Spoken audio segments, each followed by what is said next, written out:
Welcome to Quant Platform Portfolio Database for Finance 372. The Portfolio Database is the accountant of the Quant Platform. Like real accountants, its job is detail-oriented, very difficult, kind of boring, but also super important. So let's have a look at how this thing works. We can start with the same overview of how the Quant Platform works we've looked at before. Today we're focused on the Portfolio Database here, which is in charge of keeping track of the current portfolio and account balance sheet. It also keeps a record of all of the trades and transactions that have already occurred, and it keeps a history of the net asset value and margin requirements for the account. Notice that this portfolio database is in blue here because this is one of the components that's going to require little to no modification to use across many different strategies. So this is designed to be a close to universal database that keeps track of a portfolio over time. Okay, because it's universal and you're going to need to modify it relatively little, I'm going to go through it a little more quickly than I went through the data processor.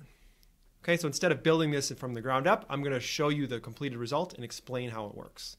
This way you know enough about how it works to use it, but we don't waste time learning every single detail. So the portfolio database's role within a backtest is to keep track of what's going on in the portfolio, which means that it's got to be ready to update the prices of everything in the portfolio when given data on prices. It's also got to be ready to update the portfolio, the current list of what's in the portfolio, once we get trades that are completed. All right, so let's jump right into the code. We're using three libraries we've used many times before here. We're defining a class that's Portfolio DB, Portfolio Database. Notice here that this is not a BM portfolio database for book to market or any specific strategy database. This is something we're to use universally, so it's got a universal name. The first thing I'm going to define here is the maintenance margin requirement for each asset. As written, this portfolio database keeps track of maintenance margin requirements, but not initial margin requirements. If you're worried about those, you can add that code in yourself.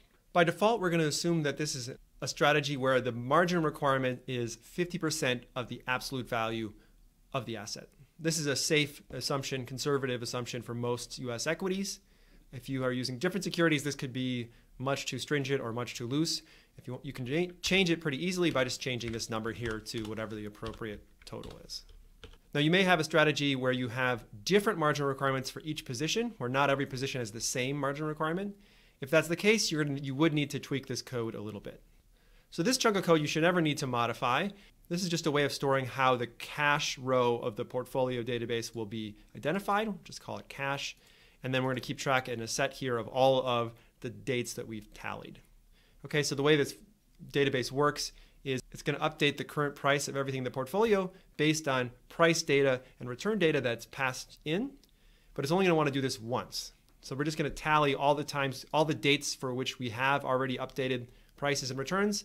And that way, if we're asked to do it again, we know we don't have to. All right, first let's have a look at the constructor here. The constructor here is pretty simple. It's just going to define a few empty data frames. We're going to start with an empty database, but we're going to have the data frames in place that we need. They're not going to have any rows, but they're going to have the columns that we know we're going to need, and they're going to have the correct data types. The three data frames we're going to keep track of are positions, trades, and account history. Positions is going to have a list of each position we have in a security at a given time. So this is a current snapshot of what we own right now. Could be long positions, could be short positions, and we're going to consolidate this so there's one row per security. So if I buy 10 shares today and 100 shares tomorrow, I'll have a row in my portfolio positions data frame with 110 shares in it, combining all of the trades we made in the past. Okay, so this positions data frame is meant to be like what you would see on your brokerage screen, where it lists all the positions you have, their quantities, their current prices, and everything like that. The way I have this coded up is that we're going to create an empty positions data frame using this function, empty positions data frame. So let's look at how that function works. It's right here, and all it does is just returns a new data frame where each column is an empty series with nothing in it, but we're going to tell pandas what data type to use for each column. So the security ID column is going to be an object. That way we can have cash be a security ID. We can also have 1, 2, 3, 4 be a security ID. We can have a long string like houses in Mexico, or we can have a ticker or whatever we want can all be used as a security ID. Okay, quantity is just going to be a float. Just that way we can have fractions of securities if we want. The average cost is the average historic cost that you paid when you bought or sold the security. And the current price is the current price in the market. Okay, so this positions data frame, we're going to be keeping track of the current prices based on information we get passed in about current prices. Average costs are going to be based on information we get passed in about transactions that are made. Okay, so we create this empty data frame, and then we return it up here, and our positions data frame is this empty positions data frame. Okay, next up is the trades data frame. The trades data frame keeps track of all of the buys and sells that we made in the past. And the way we work this is that each row contains both information about when the position was open or the trade was opened and when it was closed. Okay, so we can see that here in the empty trades data frame, we're going to have a security ID, a quantity, a time when it was open, and a time when it was closed. So this trades data frame is something we're going to keep track of, and we're never going to delete anything from it. Eventually, it's going to contain a record of every single trade we made as part of the strategy. When it was open, when it was closed, what is the quantity, what is the average price paid when we open, what is the average price paid when we close. Okay, so the quantities, for short positions, the quantities would be negative, but we would still record the average price at the beginning and the average price at the end. So this is going to be nice because you can, as a diagnostic, go look at a spreadsheet. We're going to eventually output this as a CSV file. You'll be able to see every single trade that your backtest made and debug if something might be going wrong, or analyze what is driving the success or failure of your strategy. Last up is the account history data frame. This is pretty simple. It's just an archive of the account level variables. You can see in the empty account history here, we're going to have a date time, NAV, which says what is the NAV of the account on this date, what was the cash position, in case we're interested in that, and what was the margin requirement, which we're going to use as the maintenance margin. Okay, so that takes care of the constructor here and all these first three functions here. Next up, we're going to have a function that lets us add new cash to our account, where we pass in some amount of cash to add. And the first part of chunk of code here, all this does is make sure that if we don't already have a row in our positions data frame that's labeled cash, then we need to create that row before we increase the quantity based on the amount of cash we just added. I'm going to clean this code up a little bit, add some comments, and space it out a little bit better. And you can see here now the way that we create a new row with the cash identifier is that we create a new data frame and we append that data frame to the current one. The new data frame just has one row with the security ID equal to the cash security ID, quantity 0, average cost 1, current price 1. Okay, now that we've made sure we have a row with the cash security ID, let's just increment the quantity by the amount of cash that we need to add that's passed in here. Okay, that leads us to the first of three of the more important functions inside this portfolio database. This function is called open trades, and what it does is it takes a past data frame of new trades that have been opened. So these have already been run through the executor where we've assigned, we know what the costs of opening them were. What we need to do now is update our data frames, both the positions data frame and the trades data frame, to reflect these new transactions. Okay, so the open trades data frame, it's got some requirements. It has to have on the columns a security ID, open date time, quantity, and average price. And so we're going to check that. We have this function validate df columns. You can see the definition of this down at the bottom of this sheet here. All it does is it just checks that the past data frame has all of the columns in the past array. If any of the columns are missing, it gives it error. So this way we know we're not accidentally sending the wrong kind of data frame into the open trades function. You're going to end up with an error or a mistaken calculation anyway. So this way at least we're going to raise an error where we can actually read that the data frame is missing a required column named blank. Next, we just quickly check if the past data frame has a security ID column with type object. If it's not an object, we need to change it into an object because we're going to rely on that going forward. Okay, now what happens here if we have in the past open trades data frame multiple trades in the same security? Okay, this can easily happen, right? Where you have some strategy that makes multiple trades in the same security ID on the same day or the same date time. In this case, what we're going to want to do is we're going to want to group these things into one transaction. And the reason is because going forward, we're going to identify our trades by a pair of security ID and date. And so we're going to get confused going forward if we have multiple rows with both the same date and both same security ID. So let's just lump them together. When we lump them together, we're going to want to do, for the open price, we're going to want to do a weighted average across quantities. Okay, so if I'm thinking about an average open price, if I have two transactions where I'm buying 100 shares at $20 and 1,000 shares at $21, the average open price is not halfway between 20 and 21. It's 90% of the way to 21. So it should be something like $20.90. So that is a weighted average of the two prices weighted by quantity. Okay, so what we're going to do is we're going to combine, we're going to sum up all of the quantities, but we're going to use for the open average price a weighted average. Now, unfortunately, weighted average is not one of the built-in aggregators for group by. So I wrote my own here. You can read the code for this down at the bottom.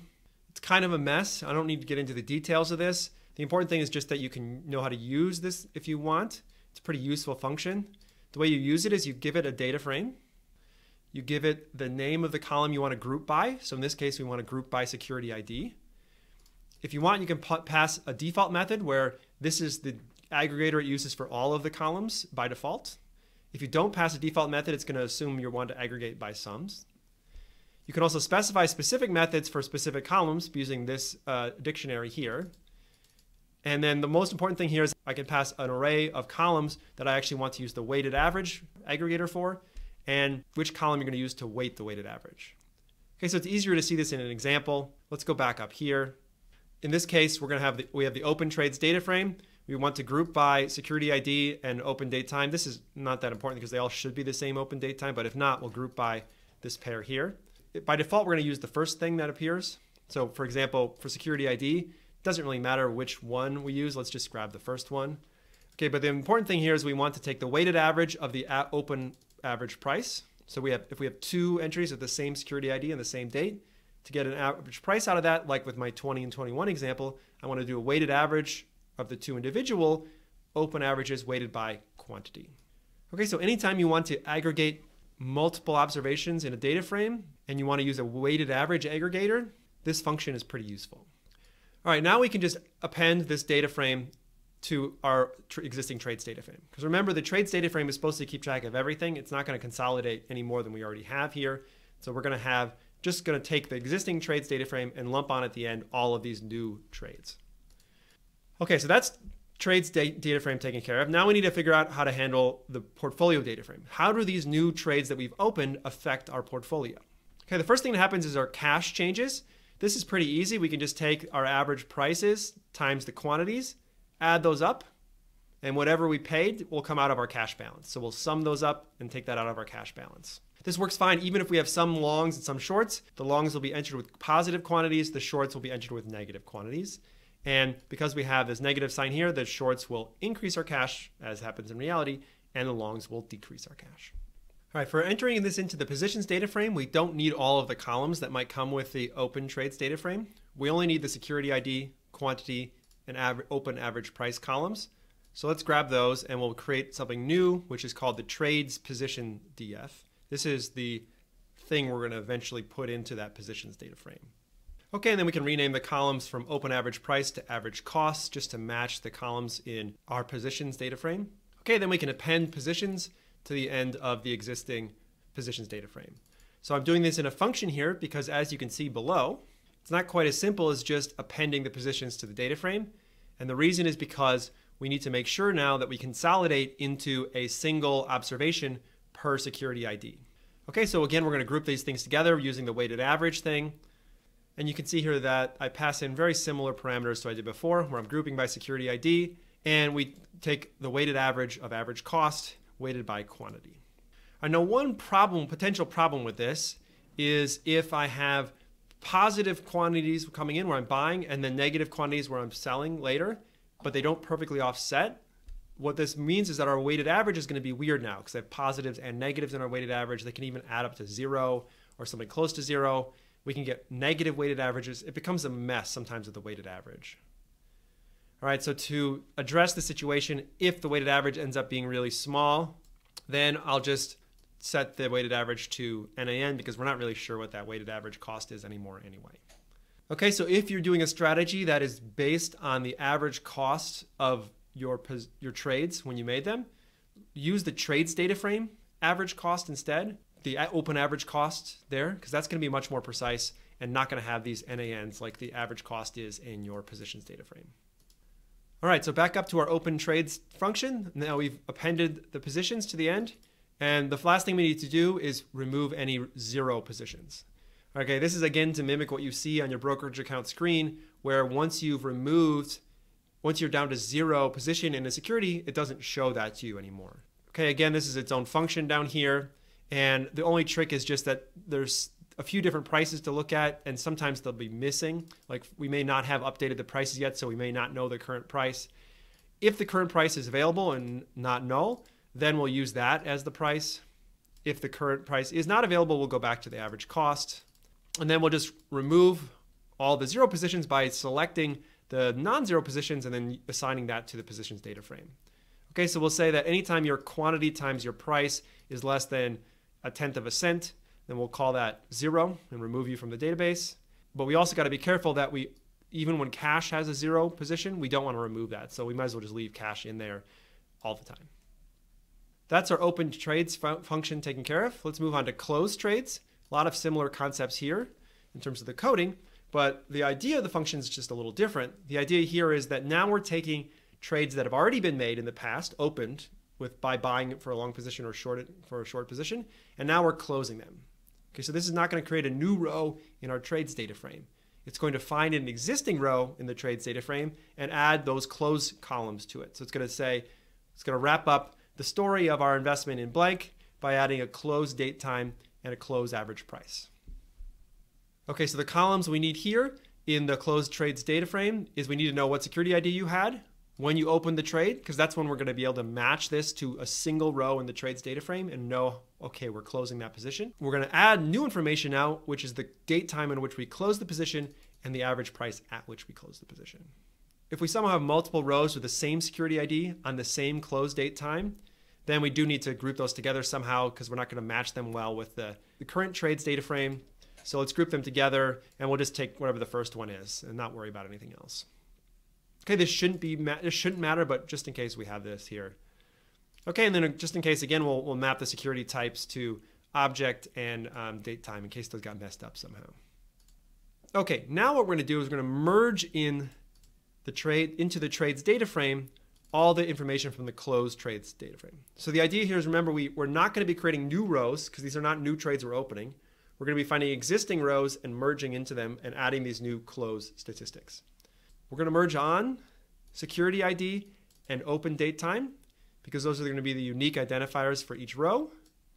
And we're going to have some redundant columns here. Okay, so just to make those redundant columns look okay in the thing that comes out, we're going to use these suffixes which put at the end of the merged values coming from the closed trades DF, this CLDF as in closed DF suffix. Okay, and this how equals left, as you know, means that we're keeping everything in the trades data frame as is. We're keeping all the rows we have and all the columns we have as is. We're just adding new stuff from the columns we get from the closed trades DF passed in.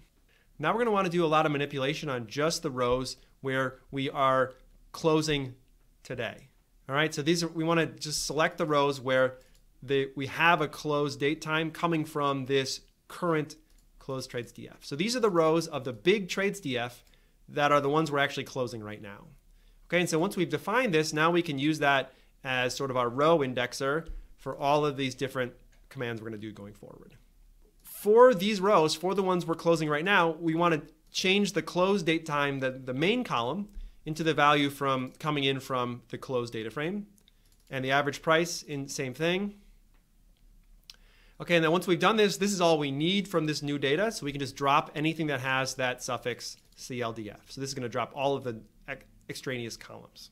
Okay, now we're almost done. We just add the cash that we get back from closing these trades. Now we get a positive sign here because we're not opening new ones where you lose the cash. We're closing old ones where we get the cash back. So this will be positive now for long positions because we're getting cash back from selling. Negative from short positions because we're paying cash out to close.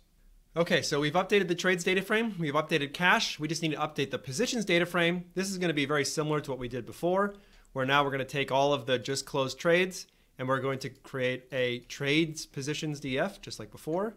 We'll rename the columns. We'll change the quantities to negative because we're taking the old trades and closing them. And so in terms of our positions, this is going to have an offsetting effect. Okay, so if in our trades data frame, we have a trade where we bought 200 shares, the quantity in the trades data frame is going to be 200, plus 200. Okay, so when we open that position, we increase our quantity by 200. But when we close our position, we reduce our quantity by 200. So that's why we need this negative sign to negate the existing quantities we had coming from these trades. Okay, and now we can use the same append positions data frame that we used before, which will do all of the aggregation that we need, and we can remove 0 positions like we did before, and we're done. Last but not least is the function that updates the prices based on the past price data frame. The price data frame must have columns security ID, price, and return, and must have only one date. So the idea is we pass in just the current, most up-to-date prices we have, and then we'll use that to update our positions data frame with current prices. Okay, and like we did before, we'll check that the security ID column has the type object. If it doesn't, we'll set the type to that object. All right, now the first step here is we have all these price data. We have our current positions data frame. Let's just merge in all of the prices from the past price data frame into our positions data frame. So that's what we do here. We're going to take only a few columns from the price data frame. We don't want everything. We just want security ID, price, and return. We'll merge on security ID because we're going to keep one security ID in the positions data frame, and we're going to match that with whatever comes in on the price data frame. And again, we're going to use how equals left, so we keep anything that we had originally in the positions data frame. We keep all those rows the same no matter what comes in the price data frame. Next, we're going to take our return data that we now have from the price data frame, and anyone that's missing with NA, we're just going to fill that with a 0. We're going to give you a 0 return if we don't have data on what your returns are. Okay, so now at this point, we'll have a column that's called current price. That's the one that always lives in our positions data frame. And we'll have a column called price, PRC, that came in from the price data frame. What the current price represents is actually the most recent price before this update. So we're going to save that for now as calling that the lagged price. This is the price as of the last update. Okay, and then now we can update current price to be equal to the price that we got in if that's not null. Okay, so this where command says check if this first thing is true. If it is, then do the second thing. If it's not, then go with the third thing. Okay, so if this price is not null, then we're going to use that as the current price. If it is null, then we're just going to stick with the current price as is. Okay, so now we have the current price here from current data and the lagged price, which was our current price before we updated. So it's, the most recent price in the past. Okay, it's still possible that we slip through some NAs here where we have not a numbers for the current price if both the past current price and this price were NA. So to fix that, we need to just find all the current prices and just replace them with the average cost. Okay, this is just to be very careful. So at this point, we've successfully updated the current prices in the positions data frame.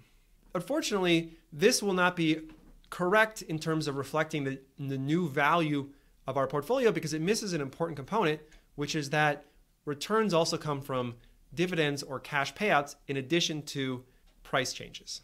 If we're doing an update where we haven't tallied this date before, then we need to also reflect what comes out of returns, which is price changes and dividends. Okay, so we're just going to find out what date we're dealing with here by getting the first entry of the date column. Doesn't matter which one you grab, they should all be the same. And what we're going to say is, have we already tallied up this date? If so, then don't worry about it. We're done. But if not, we need to do some extra work here to make sure that the prices and quantities add up to be correct based on returns, which include dividends and price changes. So the way we're going to do this is we're going to compute what's called a return-based price, which takes the lag price and multiplies it by the returns you got. So think about this like the adjusted close price you see on Yahoo Finance.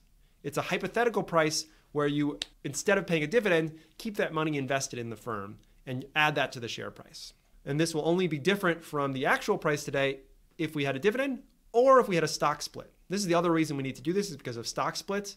Stock splits are times when the share price goes up or down purely because they've changed the quantity of shares outstanding.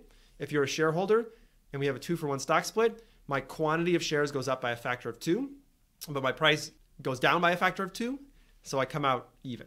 All right, so if I just look at prices though, it'll look like I lost a bunch of money. The price of the shares went down, so I need to adjust for that by giving you extra quantity. Okay, and that's exactly what I'm going to do here is I'm going to keep the current price the same, the current price that comes from the data, and I'm going to assume you have an extra quantity of shares if returns were higher than what that price change indicates. Okay, so if I have a negative 50% price change, but my return was 0, we interpret that to mean, oh, you must have had a share split, so I'm just going to double your quantity. Or if it's coming from return or from dividends, what this means is that I'm assuming you take your dividends and reinvest them buying new shares. Okay, so if you get paid a dividend and you use that money to buy new shares, then you don't actually get cash anymore. You've netted that cash out by spending it. All that effectively happens is your quantity increases. All right, so what I'm going to compute is a quantity multiple, which is the difference between the return-based price, which is coming from this return calculation, and the current price that's coming from just the pricing data. All right, and then I'm going to adjust your quantity to now be whatever quantity you had before times this quantity multiple. So again, in a 2-for-1 stock split, this quantity multiple would be 2. If I paid a dividend that was 3% of the price, this quantity multiple would be 1.03. Because you get cash worth 3% of the share price, you can buy 3% of your current shares as new quantity. Okay, so now our quantity is set. We're done. We don't need our return-based price anymore. And then the other thing we need to do is if we still have open positions, we also need to update those quantities as well. So the idea here is we're going to go back through our trades data frame, and anything that's open right now and it's still open trade, we haven't closed it, we're not opening it, we do need to update the quantities there, so that way we know if we need to go close this position, for example, that we have a different quantity. All right, so we'll select the rows of the trades data frame that are still open. If we have any of these rows, we'll merge into the trades data frame this quantity multiple information, and only in the still open part will we adjust the quantities of the still open trades by the quantity multiple. Then we could just drop all the extra columns, both the ones that came in from the merge and this quantity multiple column, and our trades data frame will look the same, except now we'll just have updated quantities based on this return information. Okay, then the last thing we need to do here, we need to just remember that we already tallied returns at this date, so we don't accidentally do this again and make the quantities multiply up again, for example. And then finally, we just need to drop from the positions data frame these columns that don't belong in the positions data frame. They came in from the price data frame that we're using to update prices. We already talked now about most of these functions down here. The only one that we haven't mentioned is this record account data function. This is one of the main functions we'll be accessing from outside of the portfolio database. This is the one we'll use at the end of each period in our backtest to record all of the data for posterity about how the account was doing on this day. All right, so what we're going to do is if we're going to be passed a price data frame and a date time, we'll update prices because before we compute our NAV, we want to make sure we have the most up-to-date prices. Now we're going to finally modify our account history data frame by appending a new entry, which is going to have the date time today that was passed in, the current NAV, the current cash position, and the current margin requirements. All right, and these current NAV, current cash, and current margin functions simply add up the right columns within our current positions data frame. All right, so the current NAV is the current prices times the current quantities, total sum. Because this includes cash, this will be the total NAV of everything. Current cash, we know, is just the cash row. If we somehow have multiple cash rows, we'll sum across all of them, but this should just be one row. For maintenance margin, we'll use the maintenance margin fraction set above times the absolute value of all of the NAVs, but ignoring cash. This is important because cash does not have a margin requirement, no matter how big or negative it is. Okay, so that's the portfolio database code. A lot of complicated stuff in there. It's okay if you don't understand all of it. I just wanted to give you enough if you do decide to modify something here where you can go back and look at how it works. Okay, but more importantly though for you is knowing how to use the portfolio database. So as an example of that, let's go over to this portfolio database test notebook. Okay, so this is going to be a testing pad showing how you would interact with it from a different notebook, which is going to be much more like what you actually will do for your projects. All right, first thing we're going to do is we're going to run the portfolio database notebook. This is using this %run command. This runs a separate notebook. So when I do this, it will run everything in this notebook over here, which notice is just really a definition of this class right here. So we now have defined what a portfolio DB is. Okay, and we've also imported the necessary libraries. So now we can do this cell here, which creates a portfolio database, and it's just going to print what everything looks like once we've created the database. Okay, and as you can see, if we just create it, the constructor just makes a bunch of empty data frames. All right, it creates the right columns, but they're empty. Now we can add cash. You can just pass in any number of cash you want. Let's add $100 cash to our portfolio. So now we have a new row in our positions data frame, which is 100 cash, and still nothing in trades or account history data frame.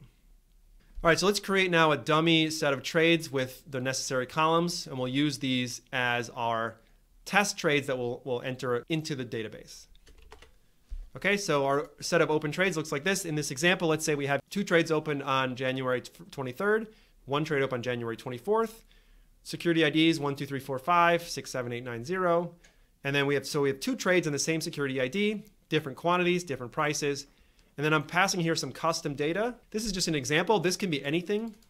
This is the way this is constructed. I can put whatever columns I want as custom columns into my trades data frame. And these will be recorded by the database and added to the CSV output. So these will be useful if you want to put in the signals you use to make the trade in the first place. Because then you can go back and analyze, okay, wait, why was I opening this position? Well, I have the signal information. And so now I can go back and review, okay, what happened here? Are these signals not working and why? And I'll know what they are. And I'll know right next to that when you opened it, what price you opened it, when you closed it, what price you closed it. You can compute the profits and everything like that. Okay, so this is going to be very useful. In practice, you would put in like the book to market ratio here, or gross profitability, or whatever, Travis signal here. And anything you want could be in the custom data here. All right, so let's just leave it for now as custom data. Okay, let's tell the portfolio database to reflect these trades by using the open trades command and passing in these open trades. What you can see now is our portfolio database has 1 row for this 1, 2, 3, 4, 5 security with 300 quantity. Okay, so remember there's 2 trades here, but we're adding them together into 1 trade. The average cost is $8 per share, right? Because more of the volume was at $9 than $6. And the current price, we don't know yet. We haven't told it what the current price is. All right, and we have 6, 7, 8, 9 is a position of 100, and this is the average cost. And our cash, we've borrowed $4,800 here. Now down to our trades data frame. Remember, our trades data frame now keeps track of each of these trades separately, because from our perspective, from the strategy's perspective, they're 2 different things. One we made on the 23rd and one we made on the 24th. So they have different quantities, different average prices, and different values of this custom data. This custom data is going to stay in throughout, attached to these trades in the trades data frame. Okay, so now to test the closed trades data frame, we need another dummy set of trades. So let's say we're closing 2 of the 3 open trades. We're closing 1 of the 1, 2, 3, 4, 5 trades and the 6, 7, 8, 9, 0 trade. We're closing them on a different date, and we have these close average prices here. And then I have some other custom data that I'm passing in here. So this could be the signal that led us to close the position. So now if you're doing an autopsy afterwards, I can see not only when I opened, when I closed, I can see why I opened and why I closed, and that will be expressed by these custom data columns.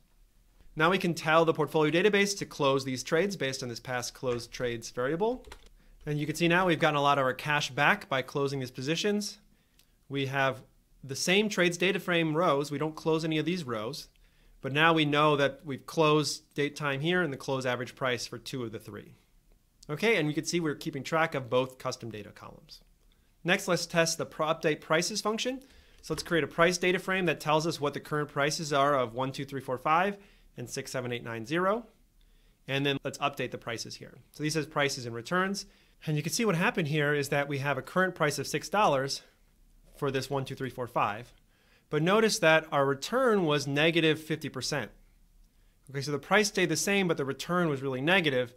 How is that possible? Well, that's because we presumably had some kind of stock split here. All right, so if I had a reverse stock split 2 for 1, quantities go down by a factor of 2, but the price stays the same, then my return would be negative 0.5. So this is the case when I have a bad return combined with a reverse stock split. So to reflect that, what the algorithm does is it adjusts my quantity downwards. So you can see that before I had a quantity of 100 of this security and an average cost of $6. But now to make sure that I actually get a negative 50% return here, my quantity goes down by 50% even though my price stays the same. So this way we have the case where the current price matches the current price and my personal return matches negative 50%. Okay, and that's achieved with this quantity multiple of 0.5. Okay, last but not least, let's record our account data for this day, record our new NAV based on everything that's happened. So when I do that, now I have one entry here where my NAV is $517. You can see that comes from my cash position and the quantity of shares I have. So that's $300 plus 217. Okay? And our margin requirement is only 150 because $300 times 50% is 150. All right, so you can see now the role that this database is going to play in a backtest. It's going to keep track of these two things the whole time. It's going to let us see at the end all the different trades we made. It's going to keep track of our portfolio at any given time, so that will help us know what trades to make now. And then finally, it's going to have a whole history where it's going to have a new row each day for what was our account's NAV on that day, and hopefully we can watch it go up and up over time in our backtests.